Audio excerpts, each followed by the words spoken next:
பல்லாயிரக்கணக்கான நுட்பமான உணர்வுகளை பெரும் தொகுதியாக ஒரு சில அடிப்படை உணர்வுகளோடு சேர்த்து ஏற்படுத்திவிட்டு அவர்களுடைய மூலக்கூறை இறுதி வரையில் சென்று ஆராய்ந்தால் இந்த எல்லா விதமான உணர்வுகளும் இரண்டு அடிப்படை பேருணர்வுகளின் அடிப்படையில் அமைந்தவையாய் அவற்றையே நாம் இன்ப துன்பம் சுக துக்கம் என்று சொல்வதுண்டு. சுகம் என்றால் இன்பம். வெவ்வேறு நிலைகளில் இந்த சுகமானது திருப்தியாகிற நிறைவு, உவகை, கழிப்பு, ஏற்றம், புகழ், இருமாப்பு, வியப்பு என்று பலவிதமான சூழ்நிலைகளில் பல்வேறு வடிவங்களில் இந்த உவகையில் இருக்கின்ற சுகம் மகிழ்ச்சி இருக்கிறது. இதுதான் பல பரிணாமங்களில் பல அளவைகளில் பல வேறுபாடுகளில் நடக்கிறது. மற்றொரு இடத்தில் தாக்கத்தை உண்டு கொள்வது என்ற 4 நிலைகள் உண்டு. நான் என் மனதுக்குள்ளே ஒரு பொருளை எண்ணி வருந்துகிறேன். இது என் மனத்தோடு முடிந்து விட்டது, எவருக்கும் தெரியாது.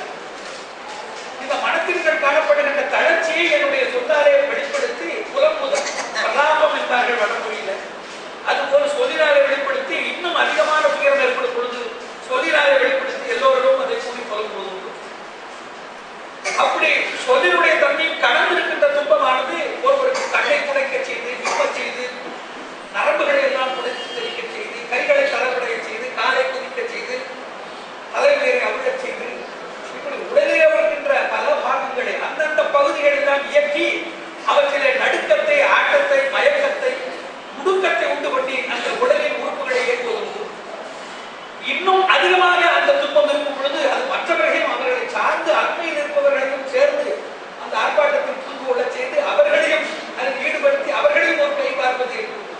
ஆக இன்ப துன்பங்களில் மனத்துள் நிலை, சொல்லுள் நிலை, உடலுள் நிலை, தன்னை சுற்றி இருக்கின்ற பொருள்கள் மீது தாக்கமாக வந்து வெளிப்படுத்துவது என்று 4 நிலைகள்.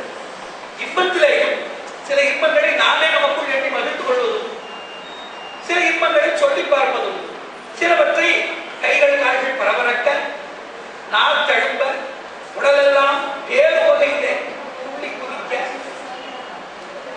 கண்களெல்லாம் இருந்து பரவசமடைய, வாய்களிடம் இருந்து புன்முறுவல் பூக்க, இப்படி உடல் இருக்கின்ற எல்லா உறுப்புகளும் அந்த இன்ப கடியாட்டத்தில் ஈடுபடும்படியாக செயல்படுத்திக் கொண்டு மற்றவரையும் துன்பப்பட்டுவோம், மற்றவரையும் துன்பப்படுத்தி அவர்களை ஆக்கிரமிப்பது போல இன்பமுற்றவன் மிக உயர்ந்து விரிந்து படுத்து காணப்படுகின்ற இன்பத்தின் நுகர்ச்சியிலே மற்றவர்களையும் நகைக்க செய்து, குதிக்க செய்து, துள்ளச் செய்து, இப்படி பலரை செய்வது.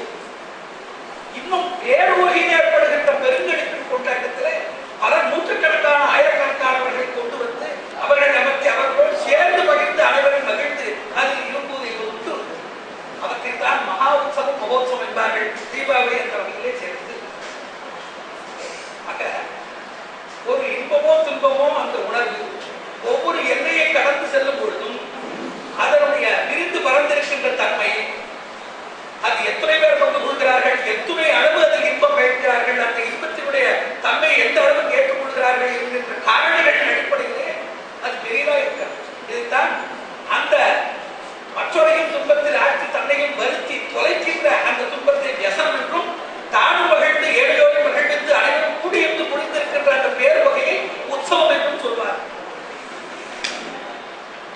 ராமனுடைய குணங்களை சொல்லும் பொழுது அயோத்தியா காண்டத்திலே தசரதா உன்னுடைய மகனான ராமன் மிகச் சிறந்த நற்பண்புகளில் பேராபரமாய் இருப்பவன், அணிகலமாய் அருந்தலமாய் இருப்பவன் என்று அவனுடைய பண்புகளை கூறி பாராட்டும் பொழுது தசரதன் தன்னுடைய ஆட்சியை கொடுங்கோல் ஆட்சி என்று கருதும் அளவிற்கு தன்னுடைய மகனுடைய கல்யாண குணங்கள் மக்களிடத்தில் அவனுடைய நிலைமை மிகவும் எதிர்காலத்து அவன் மணிமூட்டிக் கொண்டு அந்த மகுடத்திலே புனைந்திருப்பவனாய் அந்த சிங்காசனத்திலே அமர்ந்து சீரோடு ஆட்சி செய்ய வேண்டும் என்று அவனை மிகவும் விரும்புகின்ற அளவுக்கு தன்னுடைய ஆட்சியை தள்ளியனும் அமர்த்த வேண்டும் என்கிற பேரவாத மக்களிடத்தில் வரும் அளவுக்கு என்னென்ன குணங்கள் இருந்தவென்ற என்று தன்னுடைய மகனாயிருப்பிலும் மக்களின் குணமாக அறிகின்ற ஒரு ஆர்வத்தினாலே அவர்களை கருத்தும் பொழுது அவர்கள் சொல்கின்ற தலை சிறந்த எம்பெருமானுடைய குணமானது பெயர்தான் உன்னுடைய மகனாக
இருக்கின்ற எத்தனையோ வகையான முன்னேற்பாடுகள் உலகத்தின் இந்த நிகழ்ச்சி என்னதான் உலகம் இருந்து வளர்ந்துவிட்டாலும் மக்களுடைய மனநிலை பண்பாடு மிகவும் குறுகிவிட்டது. இன்று மனிதன் நிலவிற்கு சென்று அங்கு உறவை நிலைநாட்டக்கூடிய அளவுக்கு விஞ்ஞானத்தில் முன்னேறிவிட்டாலும் தனக்கு அண்டை வீட்டில் இருப்பவரிடம் அன்பு செலுத்துகின்ற ஒரு அடிப்படை விஞ்ஞானத்தில் மிகவும் குறுகிவிட்டார் என்பது அவனுடைய தொழில்நுட்பம் நிறைவேற்றுவதாக இருக்கலாம். ஆனால் அவனுடைய மனநுட்பமும் திட்பமும் அண்டை வீட்டில் இருப்பவன் தனக்கு அண்மையில் இருப்பவன் ஒருவரிடத்தில் அன்பு செலுத்தி அவனுடைய வாழ்க்கையின் இன்ப துன்பங்களில் தான் பொறுப்பேற்றோ அல்லது அவற்றின் மீது கனிவும் பறிவும் கொண்டு கற்க வேண்டும் என்று இருக்கின்ற அந்த அடிப்படை திட்பமானது மிகவும் குறுகிவிட்டது. ஆக மனிதனுடைய புறஞ்சுவர் கோலம் என்று சொல்வார்கள். நமது வானமாமலை சுவாமி கூட புறஞ்சுவர் கோலம் என்பதை அடிக்கடி சொல்லுவார். புறஞ்சுவர் கோலம் என்பது எம்பெருமானுடைய திருவுள்ளம் ஒப்புமாறு எம்பெருமானுக்கு தாயினும் சால பறிந்து அன்புடையவனால் பொங்கும் பருவினாலே அவனுக்கு ஊழியம் செய்து அவனுடைய உள்ளத்தை உவகையடை செய்ய வேண்டும். எம்பெருமானுடைய முகோல்லாசம் என்பார்கள். அவனுடைய பொங்குருவரும் அவனுடைய உள்ளத்தில் ஏற்படுகின்ற குளிர்ச்சியுமே நமக்கு புருஷார்த்தம் பெரும்பெயர். இதனை இருக்கின்றே எம்பெருமானுடைய புறஞ்சுவர் கோலம் என்பது எம்பெருமானுக்கு அடிகடன்களை சமர்ப்பிப்பது, பெரிய கட்டடங்கள் மதில்களை கட்டுவது, அவற்றிலே வண்ணங்களை தீட்டுவது, சுவரிலே ஓவியங்களை தீட்டுவது, வெள்ளி பொன் முதலான தகடுகளை போர்த்துவது, இதெல்லாம் பசித்திருப்பவனுக்கு உணவளிக்காமல் விடாய்த்திருப்பவனுக்கு நீரளிக்காமல் அவனுக்கு பாதங்களை கழுவியும் அவனுக்கு மணிமகனம் சாட்டியும் சந்தன மாலைகளை போட்டும் இருப்பது போல. ஆக புறஞ்சுவர் கோலம் என்பது போல இப்படி இருக்கின்ற வளர்ச்சிகள் எல்லாம் வளர்ச்சிகளை போல் காணப்பட்டாலும் வீக்கங்களுடைய பரிணாமங்கள்.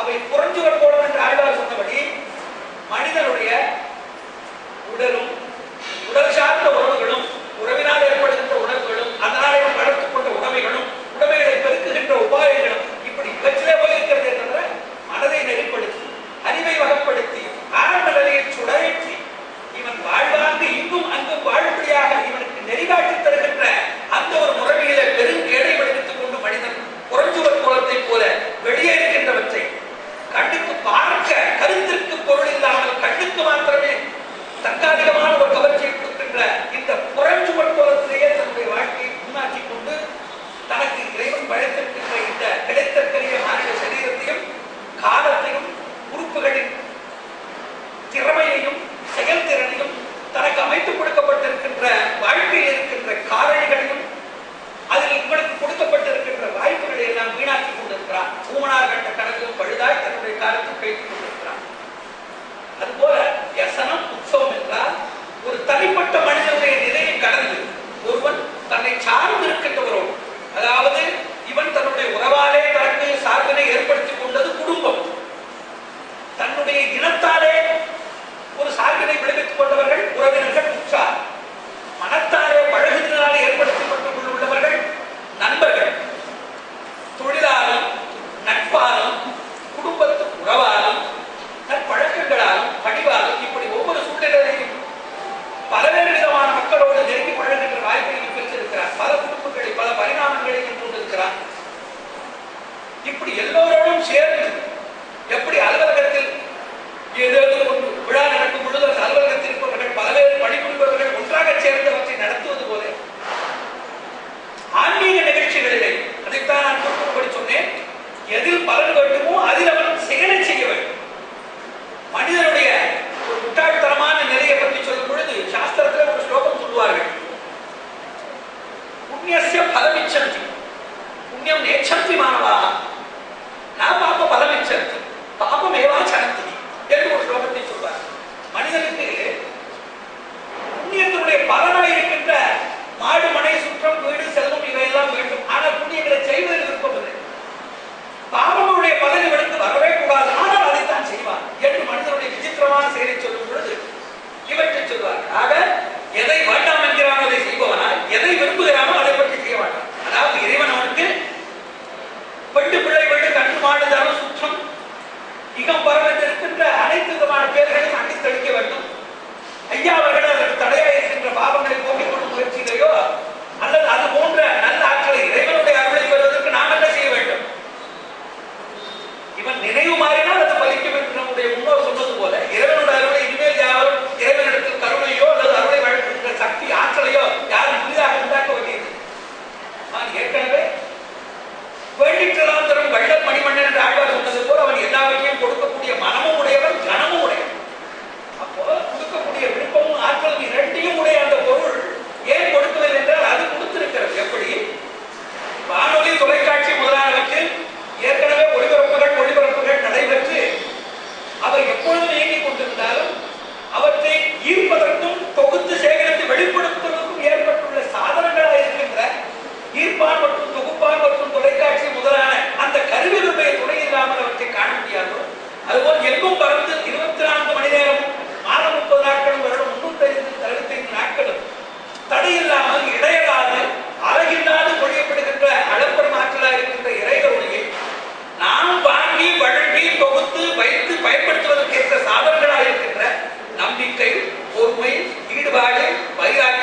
படிப்பன் ஆச்சாரியனுடைய உபதேசமாயிருக்கின்ற சாஸ்திரங்களுடைய உபதேசமாயிருக்கின்ற கடப்பாறை முதலான கருவிகளைப் போலவும் சாணியை போல இருக்கின்ற கருவிகளைப் போலவும் அவற்றை கருத்து அவற்றினோடு ஏற்படுகின்ற தொடர்பினாலே தன்னுடைய மேற்பரப்பிலே நாளை காலமாய் நம்பி கிடக்கின்ற மாசுகள் எல்லாம் நீக்கப்பட்டு தன்னிலை விளக்கம் அடையப்பட்டு முழுமையான நன்மை அடைகிறான். அதற்கு ஏற்படுகின்ற ஒரு தொடர் முயற்சியே நல்லோரிடத்து இணக்கம், நல்லோர் சொல் கேட்டல், கோவில்களுக்கு செல்லுதல், தீர்த்தங்களில் ஆடுதல், எம்பெருமான் உண்டு மிகுந்தவற்றை உண்டுதல், அவனுடைய அடியாரை அவனையும் நினைத்துக் கொண்டிருப்பவர்களை நாடுதல், அவர்களுடைய இணக்கத்தில் இருத்தல், அவர்களை ஏற்றல், போற்றுதல், அவர்களை உபசரித்தல், அவர்களையே நினைத்து வாழ்க்கை நடத்துதல், இது போன்றிருக்கின்ற பல்வேறு விதமான படிகளினாலே படிப்படியாக ஒரு ஜீவன் தன்னுடைய மேற்பரப்பில் மறைந்திருக்கின்ற அனாதிகாலமான மண்டி கிடக்கின்ற வாசனாபனங்களை எழுந்து விடுகிறார். இது ஒரு நாடிலே ஒரு ஆடினால் ஒரு செயலினால் ஏற்படக்கூடிய நிகழ்வு. இருப்பினும் ஒவ்வொரு அடியார்களை கூடுகின்ற நிகழ்வும் ஒவ்வொரு செயலும் இதற்கான முயற்சியும் வெவ்வேறு படிக்கட்டு. அந்த ஒவ்வொரு படிக்கட்டிலே ஏறி ஒவ்வொரு நிலையாக கடந்து எப்படி மனிதன் வெறும் உடலை இந்த உதரத்தை போஷிப்பதற்காக, அதாவது தன்னுடைய குக்ஷி பூரணம் என்பார்கள், அதுபோல தன்னுடைய வயிற்றை நிரப்பிக் கொள்ளும் படிக்கு 1வது 2வது 10வது 12வது என்று வருடா வருடம் படித்து கடைசியில் தன்னுடைய ஒருவேளை உணவிற்காக அந்த படிப்பை பயன்படுத்திக் கொள்கிறார். அப்படி ஒருவேளை உணவிற்காக இந்த உடலை மாத்திரம் நிறைவு செய்வதற்காக ஏற்படுகின்ற படிப்பை இவன் பல்லாண்டு காலம் புத்தகத்தை பொதி சுமந்த கழுதியை போல சுமந்து படித்து இதை தெரிந்து கொண்டு பார்க்க வேண்டும் என்பது போல அனாதி காலங்களை வடிக்கின்ற இருள், துயக்கு, மயக்கு, மரப்பு, மச்சம் முதலான குற்றங்கள் எல்லாம் நீங்கி இவன் மேன்மையாக தன்னுடைய ஆத்ம ஜீவனம் தேட வேண்டும் என்ற பொழுது அதற்கு நிறைய படிக்க வேண்டும் என்பதை சொல்ல வேண்டியது. வயிற்று பிழைப்புக்காக படிப்பவனை மாடு போல பொதி சுமந்து பல்லாண்டுகள் படிக்கும் பொழுது ஆத்ம நிலை பற்றியுள்ள பாடத்தை காலையில் வருவேன், சாயங்காலத்துக்குள் என்னுடைய புகை வண்டி கிளம்புவதற்குள் என்னை அனுப்பிவிட வேண்டும், அதற்குள்ளே நான் கற்று நாளை காலையில் தெளிவு ஏற்பட்டு மறுநாள் நான் இறைநிலை அடைய வேண்டும் என்றால் இது பொருந்தாது. ஆக எப்படி ஒரு அலுவலகத்தில் வேலை செய்பவன் அந்த அலுவலகத்துடைய பயன்களை பெற வேண்டும் என்றால் அங்க வைத்திருக்கிறார்கள், இவர்கள் இத்தனை நாள் வந்திருக்க வேண்டும், இந்தந்த வேலைகளை செய்திருக்க வேண்டும், இந்த வேலைகளில் அவருடைய மேலோர்களுக்கு நிறைவு ஏற்படும்படியாக அவருடைய வேலையினுடைய விகித அமைப்புகளை எல்லாம் பார்ப்பார்கள். ரேட் ஆஃப் ஒர்க் என்பார்களே, அதுபோல் செயல் விகிதத்தை பார்ப்பார்கள். அந்த அடிப்படையில் நான் ஒரு பள்ளிக்கூடத்தில் இருப்பேன், அந்த பள்ளிக்கூடத்துடைய விதிமுறைகளுக்கு உட்படாமல் அங்கு இருக்கின்ற அந்த நீதிகளை எல்லாம் கடைபிடிக்காமல் அந்த பள்ளிக்கூடத்தின் பயனாக இருக்கின்ற கல்வியோ அல்லது அந்த பத்திரமோ பட்டயமோ எனக்கு வேண்டும் என்றால் கிடைக்குமா? எதிலிருந்து பயன் விரும்புகிறாயோ, எதிலிருந்து நீ மேன்மையை பெற விரும்புகிறாயோ, அது அலுவலகமானாலும் இல்லமானாலும் கல்வி நிலையமானாலும் அதனுடைய சட்டத்திற்கு உட்பட்டு அதிலே நாம் எத்தனை அளவு உழைக்க வேண்டுமோ அவ்வளவு உழைக்க வேண்டும். நிலத்தை வாங்கி வைத்துவிட்டு அந்த நிலத்தில் உழைக்காதவர்களுக்கு நிலத்துடைய பயன் கிடைக்குமா? அதுபோல் எம்பெருமானுடைய சக்தி விஷயத்திலே எம்பெருமானிடமிருந்து பலவிதமான மேன்மைகளை அடையக்கூடிய ஒரு விருப்பமும் அதில் நோக்கமும் இருக்கக்கூடியவர்கள் அதில் எப்படி ஒரு உழவன் தன்னுடைய நிலத்தில் படிப்படுவது போலவும், ஒரு மாணாக்கன் தன்னுடைய கல்வி நிலையத்தில் முழுமையாக கவனம் செலுத்துவது போலவும், ஒரு இல்லத்தரசன் தன்னுடைய இல்லத்தின் மேம்பாட்டிலே கவனம் செலுத்துவது போலவும், ஒரு அலுவலகத்திலே அந்த ஊழியன் அதனுடைய மேம்பாட்டிலே கவனம் செலுத்துவது போலவும் பொறுப்புணர்த்தக்கூடியவனால் மற்ற இடங்களில் எம்பெருமான் அவற்றை நியதியாக வைக்க வேண்டும். அதாவது இத்தனை மணிக்கு செல்ல வேண்டும், இங்கு வர வேண்டும் என்று இருக்கின்ற நியதியாக பல இடங்களில் காணப்படும். எம்பெருமான் அவற்றை நியதியாக வைக்க வேண்டும். கோவிலுக்கு இத்தனை மணிக்கு வர வேண்டும் என்று சொல்கிறார். அதை நம்முடைய மனசாட்சிக்கும் நம்முடைய நேர்மைக்கும் அவன் மீது நாம் கொண்டுள்ள பக்தி விசுவாசம் முதலானவற்றுக்கும் அதை விட்டு விடுகிறார். அதுபோல கோவிலுக்கு செல்லுதல் எம்பெருமான் தொடர்பான வேள்விகளிலேயும் வேதங்களிலேயும் வேதம் வல்லவர்களிடத்திலையும் தமிழ் வேதம் வெள்ளாரிடத்திலையும் பேராடம் பேர் போதுகின்ற பெரியோர்களிடத்திலையும் அணுக்க தொண்டர்களிடத்தையும் அன்பு கூண்டு அவர்களை கௌரவித்தல், அவர்களுக்கு பலவிதமான நன்மைகளை செய்தல், அவர்களுக்கு செழுங்களை காக்குதல், இது போன்று இருக்கின்ற நெறிகளை ஒரு விதியாக விதிக்காமல் நம்முடைய வளப்பட்டு இருக்கின்ற பண்பட்டு இருக்கின்ற மனத்திலே தானாக ஊறுகின்ற நற்பண்புகளாக அவற்றை எம்பெருமான் அமைத்திருக்கிறார். அதுபோல் எவனொருவன் அந்த விதிப்படி இருக்கின்ற செயல்களை செய்யக்கூடாதோ அல்லது செய்கிறதுக்கு அவனுக்கு பொருத்தம் இல்லையோ அல்லது செய்வதற்கு நேரம் இல்லாத தான் நினைக்கிறானோ அவன் அந்தந்த நிலையத்துடைய பலன்களை எதிர்பார்க்க கூடாது. அதாவது இறைவனிடமிருந்து பலவிதமான பலன்களை எதிர்பார்க்கின்ற மனிதர்கள் அந்த இறை நிலையம் என்கிற இன்ஸ்டிடியூஷன் பாருங்களே, அந்த இறை நிலையத்தினுடைய தன்மையில் நாம் எந்த வளர்ந்து ஈடுபட வேண்டும், என்னென்ன செய்ய வேண்டும் என்று இருக்கின்றவற்றை செய்தால் தான் தகுதியுடனாக இருந்து அந்த பலன் பெறுவது. ஆக மனிதனுடைய இயல்பான குணம் என்னென்றால் நல்லவற்றை பெறுவதில் இருக்கின்ற ஆர்வம், அந்த நல்ல பலன்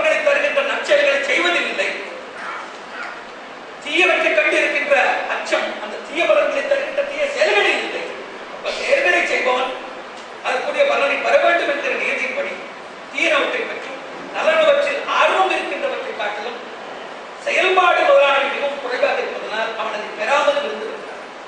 ஆக இது போன்று இருக்கின்ற உற்சவம் என்று சொன்னேன். வியசனம் உற்சவம், சிலவற்றை கூடி மகிழ வேண்டும். அப்படி கூடி மகிழக்கூடிய உற்சவங்கள் பல உண்டு. இப்ப சில உற்சவங்களை நாம் நம்முடைய இல்லத்து அங்கத்தினர்களோடு கூடி மகிழ்ந்து வருகிறோம். நான் பிறந்த நாள், நான் இதுதான் திருமணம் செய்து கொண்டேன் என்று சிலவற்றை நாட்டிற்கு அல்லது உலகிற்கு மிகவும் இன்றியமையாத தினமாக கருதி நாம் மிகவும் சீரோடும் சிறப்போடும் கொண்டாடுவோம். தன்னுடைய நாட்களை கொண்டாடும் கொண்டு பெரியோர்களுடைய நாட்களை கொண்டாடும் கொண்டு பெரியோர்களெல்லாம் பெரியவனாய் பழையவனாய் இருக்கின்ற எப்பெருமானுடைய நாட்களையும் கொண்டாடுவது. தன்னுடைய நாட்களை கொண்டாடும் பொழுது இறைவனிடத்திலே தனக்கு நல்ல அறிவையும் பல நற்காரியங்களை செய்யக்கூடிய ஆற்றலையும் வேண்டும் என்று யாசித்து பெற வேண்டும். பெரியோருடைய நாட்களை கொண்டாடும் பொழுது அந்த பெரியோருடைய நற்பண்புகள் ஒரு சிறிதளவேனும் தன்னிடத்தில் வர வேண்டும் என்று கொண்டாட வேண்டும். எம்பெருமானிடத்தில் அவனுடைய திருநாட்களை கொண்டாடும் பொழுது அவனுக்கும் நமக்கும் உள்ள உறவு என்றும் மாறாமல் இருந்து அவனுடைய நினைவு எப்பொழுதும் நம் மனத்தில் நீங்காதிருக்கின்ற அந்த பெரும் பேற்றை வேண்டி கற்றுக்கொள்ள வேண்டும். ஆக எல்லா நாட்களையும் கொண்டாட வேண்டும். கொண்டாடும் பொழுது ஒவ்வொரு கொண்டாட்டத்திலிருந்தும் நாம் நல்ல புத்தாடைகளை அணிவது, நல்ல இனிப்பு பண்டங்களை உண்பது, அல்லது வெடி முதலானவற்றை வெடிப்பது, வெளியே செல்வது, விரைவிலிருந்த பொருளை வாங்கிக் கொள்வது, இவற்றை எல்லாம் வைத்துக் கொண்டிருக்கிறோம். இப்போ ஒரு மகன் இருக்கிறான். அந்த மகன் கல்வி சாலையில சென்று படித்து வந்து தோல்வி அடைந்து விட்டார்.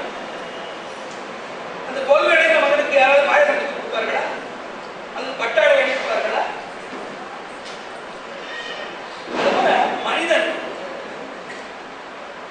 நற்காரியங்களிலே தன்னுடைய பண்பாட்டின், தன்னுடைய மறுமலர்ச்சியில், தன்னுடைய ஊக்கத்தில், தன்னுடைய ஆன்ம நலனின் முன்னேற்றத்தில் கவனம் செலுத்தாமல் எதற்காக கொண்டாடுகிறோம் என்ற நோக்கமே இல்லாமல் கொண்டாட்டத்தில் மாத்திரம் ஈடுபாடு உள்ளவன். கொண்டாட்டம் என்பது எதற்காக ஏற்பட்டது? எதை கொண்டாடுவது?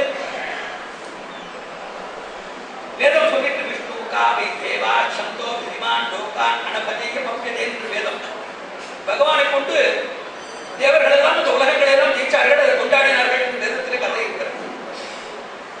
விருத்ராசுபவதம் என்று இருக்கிறது. இப்படி அசுர சம்ஹாரம் பண்ணுகின்ற காலங்களில் தீயோர்கள் அழித்தாலும் நல்லோர்கள் உருவானாலும் அவற்றை கொண்டு கொண்டாடினார். கொண்டாட்டம் என்பது ஒரு இன்றியமையான ஒரு நிகழ்ச்சியை அடியொற்றி வருவதே தவிர எதுவுமே இல்லாமல் வெறும் கொண்டாட்டமானது அது சபத்தின் அலங்காரத்தை போல மிகவும் இகழத்தக்கது. புத்தாடைகளை உடுத்தி நிறைய அணிகலன்களோடு சேர்ந்ததாய் ஒரு குழந்தை நீரிலே மூழ்கி விடுகிறது. அந்த மூழ்கிவிட்ட அந்த குழந்தையை தூக்கி வரும்படி அந்த பணிப்பெண்ணிடத்திலே அந்த குழந்தையுடைய தாயார் இருக்கிறார்கள், குதித்து காப்பாற்றும்படி. அப்பொழுது அந்த குழந்தையை காப்பாற்ற சென்ற அந்த பெண் அந்த குழந்தையை விட்டு அதனுடைய விலையுயர்ந்த அணிகலன்களையும் அந்த பட்டாடைகளையும் மாத்திரம் மீட்டுக் கொண்டு வந்து விட்டு இதைத்தான் என்னால் மீட்க முடிந்தது என்று சொன்னால் அது நிறைவேற்படுமா? இவற்றை மீட்க முடியவில்லை